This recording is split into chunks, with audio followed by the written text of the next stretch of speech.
Hi, this is Scott Bradfield, and we're here at the bathtub, and this is the new haircut.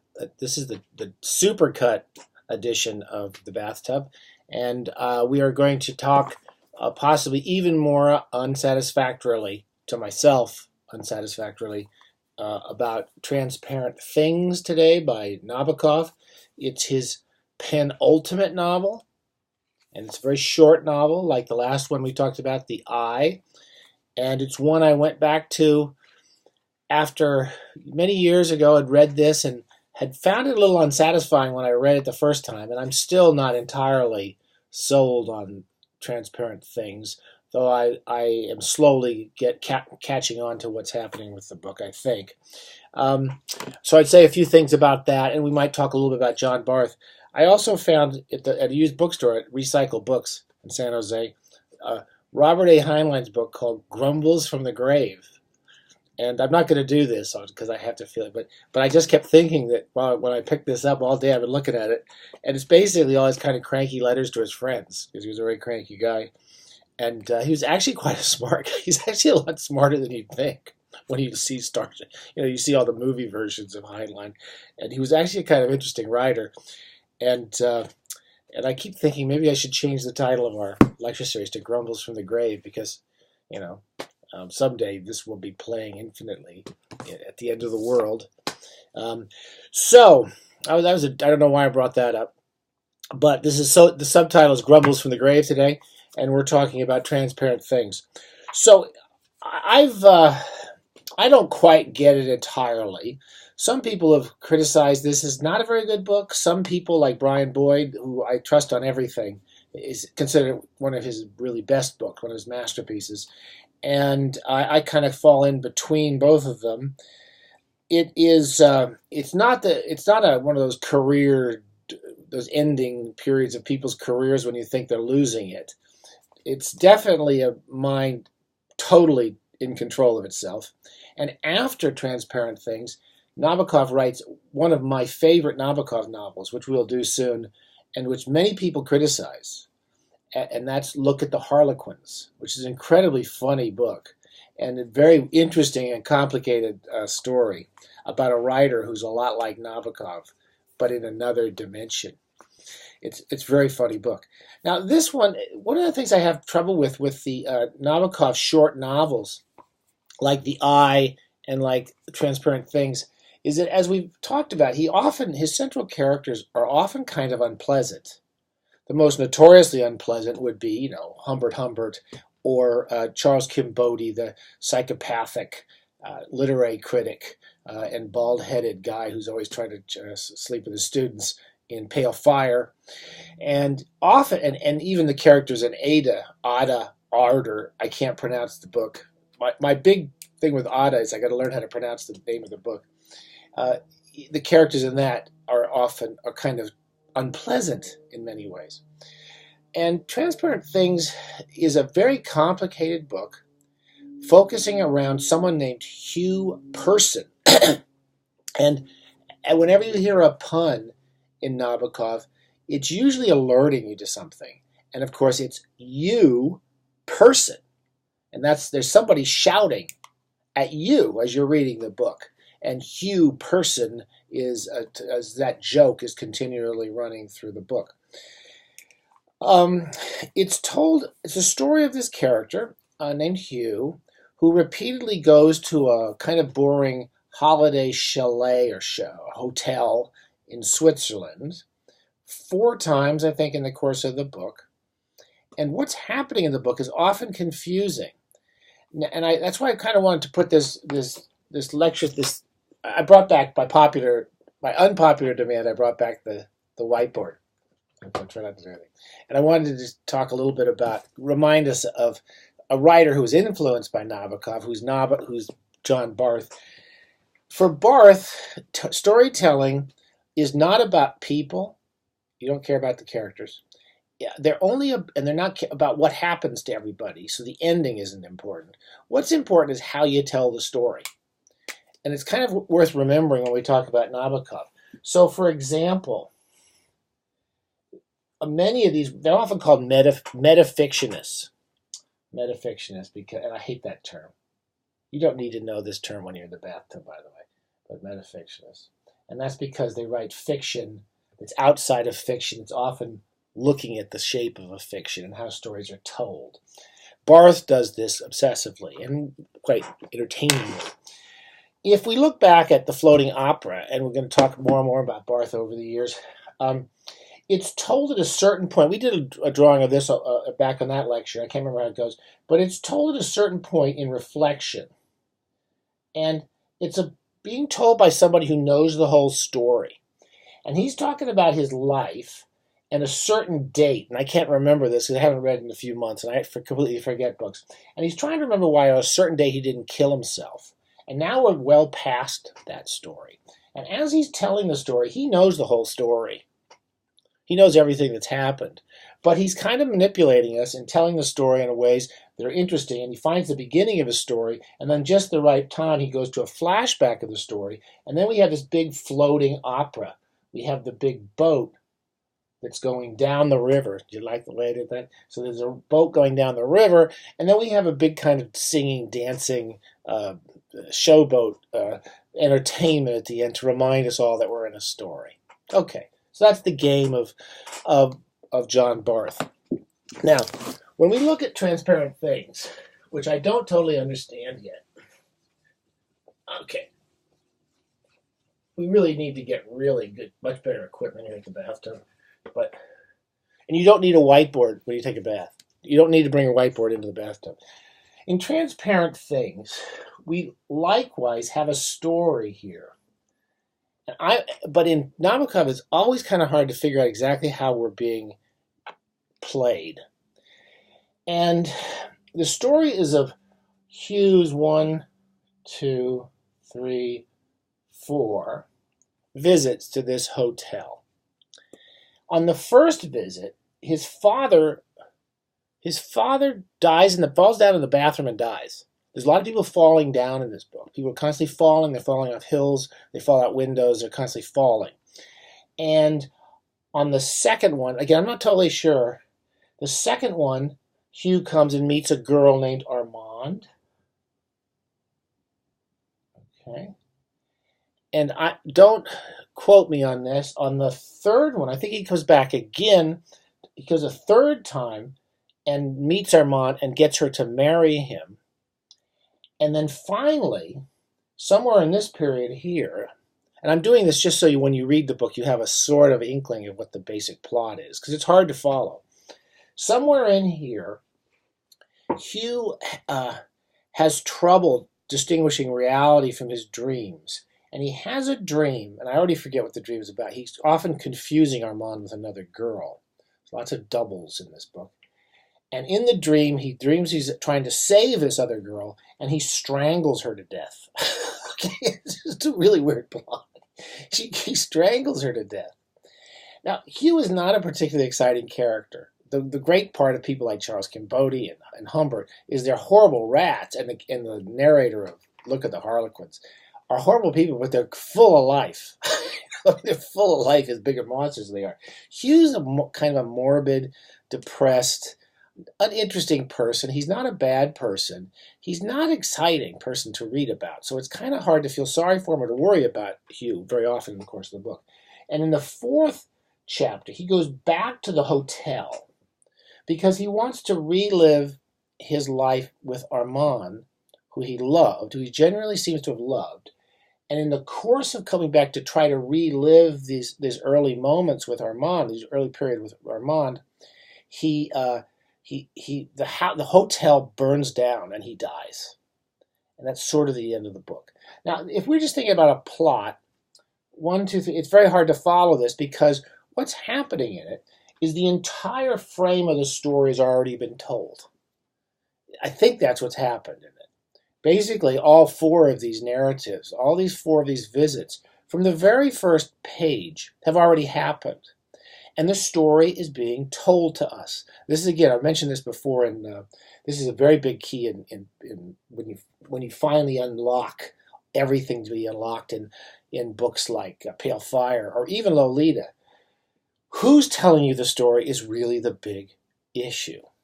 In the same way that when someone tells you a story, they have special interests, and knowing who's telling you that story, that's always interesting to Nabokov. So who's telling us the story? And this is where we really start to have trouble with the book.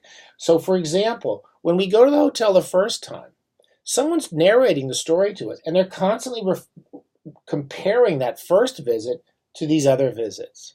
In the same way that when Hugh comes to the fourth visit before he dies, he's also remembering previous visits in light of this current visit. So every time you're in the hotel once, or every time you meet Armand, or every time something happens, he's comparing it to other periods of time in the narrative. Right? And that really is confusing. You have to be careful and know what's going on. And because unlike Pale Fire or the other books, it's such a short book, it's just very easy to get lost. So my big problem with it is, I guess, if I really like the character, like I love John Shade, more and more as I read Pale Fire, I actually love that character. I think he's a really, really interesting guy. And as much as I hate Charles Cambodia, or as much as I hate Humbert, you're interested in them, and they are full of something, and they're something you want to know about them. You want to be with them. They're interesting fictional characters. And Hugh person is not that interesting. So this very complex narrative is going on. So where's the key? The big problem is we've got this frame of the book, and this is where you've really got to watch out. Look at the opening. There's a frame, and then there's a philosophy of the book, both of which are very interesting. Page 1. It starts very peculiar. Here's the person I want. Hello, person. Doesn't hear me. Now, so someone's talking. It's like there's somebody out there talking. Perhaps if the future existed concretely and individually as something that could be discerned by a better brain, the past would not be so seductive. Really interesting idea. It's filled with brilliant ideas. If we can't really envision the future, if we could envision the future, if we were smart enough to see the future, we wouldn't be so obsessed with the past. Its demands will be balanced by those of the future. Persons might then straddle the middle stretch of the seesaw when considering this or that object. It might be fun. So immediately we're setting up what's going on is we're being balanced between these different periods of time, beginning, past, and future. But the future has no such reality, as the pictured past and the perceived present possess. We perceive the present and we picture. We draw pictures about the past. And this is what Hugh's always doing. He's drawing pictures about what happened in the past. Okay, the future is but a figure of speech, a specter of thought. Hello, person. What's the matter? Don't pull me. I'm not bothering him. Oh, all right. Hello, person. Last time in a very small voice. Again, what we're getting here, and I had to go to the estimable and the always interesting and always useful Brian Boyd to actually understand it, because the first time I read it, I had no idea what was going on. And then this time, before I started it, I've been arguing you shouldn't actually check out the critics before you read a book. But I went to check with him, and as I understand it from him, and as I think I understand it from my reading now, what we have is a kind of collective of ghosts. Everybody who used to be alive and is now dead. And who they are, and like in Hugh person, we're just looking down at you who's real. And we're this kind of collective consciousness, which is probably embodied by somebody. And that's one of the keys of the book, is who embodies it and who is the most prominent ghost of all these ghosts telling us the story. Now, we'll see this come at the end when the book ends. The very ending of the book does the same thing. These characters, this voice, this weird narrative voice, keeps popping in and out of the book and giving us information, often which we shouldn't have because it's coming from the future for the past, because the story's already told. Now, and again, we'll always be comparing visits rather than just doing one narrative at a time. There's always a beautiful narrative, funny, lovely little bits in it, but we're always balancing future and past. Now, I don't want to go too much further on this, but at the end of the book, there's in the course of the book, there is a character, and I've gotten this from Brian Boyd because I don't think I would have got it. There's a writer. Hugh is an editor. and it's kind of basically, it's in some ways treated like the world's worst job, by the way. If you're an editor, Nabokov is basically, he's treating this guy like he's just a complete out of touch of the world mess. But this editor, he's dealing with a writer named R, whose literary philosophy sounds a lot like Nabokov.